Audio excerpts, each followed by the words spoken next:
പട്ടയ വിഷയത്തിൽ സംസ്ഥാന ഗവൺമെന്റിനെതിരെ യു.ഡി.എഫ് ഉന്നയിക്കുന്ന ആരോപണങ്ങൾ അടിസ്ഥാനരഹിതമെന്ന് സി.പി.എം ജില്ലാ കമ്മിറ്റി അംഗം ടി.എം. ജോൺ. കോടതി ഉത്തരവിനെ തുടർന്നാണ് ജില്ലയിലെ പട്ടയ വിതരണം തടസ്സപ്പെട്ടത്. എന്നാൽ ജനങ്ങൾക്കിടയിൽ തെറ്റിദ്ധാരണ ഉണ്ടാക്കുവാനായി വ്യാജ പ്രചരണമാണ് യു.ഡി.എഫും കോൺഗ്രസും നടത്തുന്നത് എന്നും അദ്ദേഹം കുറ്റപ്പെടുത്തി. 1964 ഭൂപതി ചട്ടങ്ങളും 1993 പ്രത്യേക ഭൂപതി ചട്ടങ്ങളും കാലാനുസൃതമായി ഭേദഗതി ചെയ്ത് ജില്ലയിലെയും സംസ്ഥാനത്തെയും ഭൂപ്രശ്നങ്ങൾ ഏതാണ്ട് പൂർണ്ണമായി പരിഹരിക്കത്തക്ക നിലയിലുള്ള നിയമവും ചട്ടം ഫെബ്രുവരി മാസം 26-ാം തീയതി ഔപചാരികമായി നിലവിൽ വരുമെന്നാണ് ഞങ്ങൾക്കറിയാൻ കഴിയുന്നത്.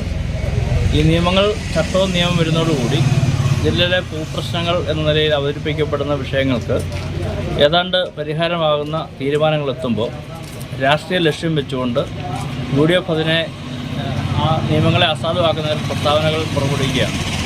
ഇടുക്കി ജില്ലയുടെ സമഗ്ര വികസനം ലക്ഷ്യം വെച്ചുകൊണ്ട് ഒട്ടേറെ പദ്ധതികൾ ഗവൺമെൻറ് മുന്നോട്ട് വെക്കുന്നുണ്ട്.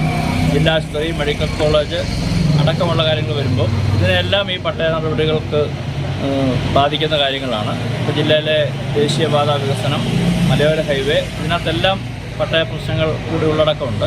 അതുകൊണ്ട് ഇതെല്ലാം പരിഹരിക്കാൻ തീരുമാനിച്ചുകൊണ്ട് സമഗ്രമായ ചർച്ച നടത്തി നിയമസഭ ഐക്യകണ്ഠേന പാസ്സാക്കിയ നിയമം വെച്ച് ആ നിയമവും ചട്ടവും വരുമ്പം ഇടുക്കിയിലെ നേതാക്കന്മാർ ഇതൊന്നും പഠിക്കാതെ രാഷ്ട്രീയ ലക്ഷ്യം വെച്ചുകൊണ്ട് പട്ടയ നടപടികൾ പിന്നോക്കം പോകുന്നു, അസാധുവാക്കപ്പെടുന്നൊക്കെയുള്ള വാദം പറയുന്നു. പട്ടയം കൊടുക്കാൻ കഴിയാത്തത് സുപ്രീം കോടതി സ്വീകരിച്ച നിലപാടുകൾ മൂലമാണ്. സുപ്രീം കോടതി തന്നെ പറഞ്ഞനുസരിച്ചാണ് പുതിയ നിയമവും ചട്ടവും രൂപീകരിച്ചിട്ടുള്ളത്. ഈ കാര്യങ്ങൾ പഠിക്കുകയും മനസ്സിലാക്കുകയും ചെയ്യാതെ വീൺവാക്ക് പറഞ്ഞു നടന്നിട്ട് കാര്യമില്ല എന്നുള്ള കാര്യം കൂടി യു.ഡി.എഫിൻ്റെ നേതാക്കന്മാരെയും കോൺഗ്രസ്സുകാരെയും ഓർപ്പിക്കുകയാണ്.